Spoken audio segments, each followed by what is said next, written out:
जमाने भर में मिलते हैं आशिक कई, मगर वतन से खूबसूरत कोई सनम नहीं होता। नोटों में भी लिपट कर, सोने में भी सिमट कर मरे हैं कई, मगर तिरंगे से खूबसूरत कोई कफन नहीं होता। नमस्कार दोस्तों, इस वक्त की हृदय बिदारा घटना सामने आ रही है। सिक्किम सड़क हादसे में शहीद हुए एटा के लाल लॉन्स नायक भूपेंद्र सिंह का पार्थिव शरीर तिरंगे में लिपटकर गांव पहुंचा तो अंतिम दर्शनों के लिए जन सैलाब उमड़ पड़ा। ताबूत खोलते ही पत्नी सरिका गस खाकर गिर पड़ी। महिलाओं ने उनके मुंह पर पानी के छींटे मारे। 1 मिनट बाद होश में आने के बाद चेहरा देखने की कोशिश की, फिर गस खाकर गिर पड़ी। शहीद की बिलखती मां कह रही थी कि बिना पैर छुए कहीं नहीं जाता था, अब आने पर लेटा हुआ है। सिक्किम में शुक्रवार को सेना का वाहन खाई में गिर गया था। हादसे में लॉन्च नायक भूपेंद्र सिंह समेत 16 जवान वीरगति को प्राप्त हुए थे। भूपेंद्र सिंह गांव ताजपुर के रहने वाले थे। रविवार दोपहर करीब 12 बजे शहीद भूपेंद्र सिंह का पार्थिव शरीर गांव पहुंचा। मां, पिता, पत्नी आदि परिजन शहीद की एक झलक देखने के लिए व्याकुल थे। ताबूत को खोला वैसे ही शहीद के पिता बोले, मेरे बेटे का यह हाल हुआ है जिसकी कभी कल्पना तक नहीं की थी। शहीद की मां एक ही बात कह रही थी, लाल उठो, तुमने पैर नहीं छुए, बिना पैर छुए कहीं नहीं जाते थे, अब क्यों नहीं बोल रहा, कुछ तो बोल मेरे लाल। यह नजारा देखकर पत्नी बेहोश हो गई।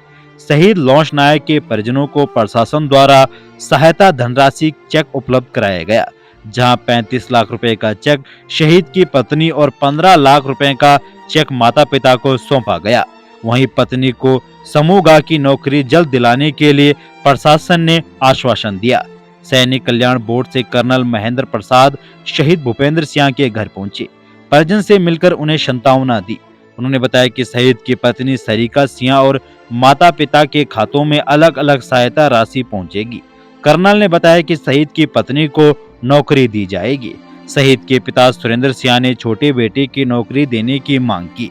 उन्होंने बताया कि प्रयास किया जाए तो आउटसोर्सिंग से उन्हें भी नौकरी मिले। शहीद के पिता ने फराकाबाद में नौकरी को प्राथमिकता देने का अनुरोध किया। पूरे सैन्य सम्मान के साथ वीर बलिदानी का दाह संस्कार कर दिया गया। तो दोस्तों, मैं भगवान से यही दुआ करता हूँ कि वीर बलिदानी की आत्मा को भगवान अपने श्री चरणों में स्थान दे और इस दुख की घड़ी में उनके परिजनों को दुख सहन करने की क्षमता दे। जब तक सूरज चांद रहेंगे तब तक वीर बलिदानी आपका नाम रहेगा। कि खुशनसीब होते हैं वो लोग जो वतन पे मिट जाते हैं, मरकर भी वो लोग अमर हो जाते हैं। करता हूँ तुम्हें सलाम ए वतन पर मिटने वालों, तुम्हारी हर सांस में बसता तिरंगे का मान है। कि जमाने भर में मिलते हैं आशिक कई, मगर वतन से खूबसूरत कोई सनम नहीं होता। नोटों में भी लिपट कर, सोने में भी सिमट कर मरे हैं कई, मगर तिरंगे से खूबसूरत कोई कफन नहीं होता। दोस्तों, सैनिक की मौत पर गांव ही नहीं पूरा देश भी रोता है। ऐसे सपूतों को जन्म देकर माँ का कोख भी धन्य हो जाता है, जिसकी वजह से सारा जहां चैन से सोता है। आओ कसम खाएं उन वीरों की, उन बलिदानियों की, कि हम हर पल एक सच्चे भारतीय बनकर अपना फर्ज निभाएंगे। जरूरत पड़ी तो लहू का एक एक कतरा देकर इस धरती माँ का कर चुकाएंगे। तो दोस्तों, वीडियो को अनदेखा ना करें। देश के लिए अपने प्राणों की आहुति देने वाले उन वीर बलिदानियों के लिए इस वीडियो को एक लाइक जरूर करें, और अगर आप चैनल पे नए हैं तो चैनल को जरूर सब्सक्राइब करें। आपसे फिर मुलाकात होगी नई किसी अपडेट के साथ। तब तक के लिए जय हिंद, वंदे मातरम।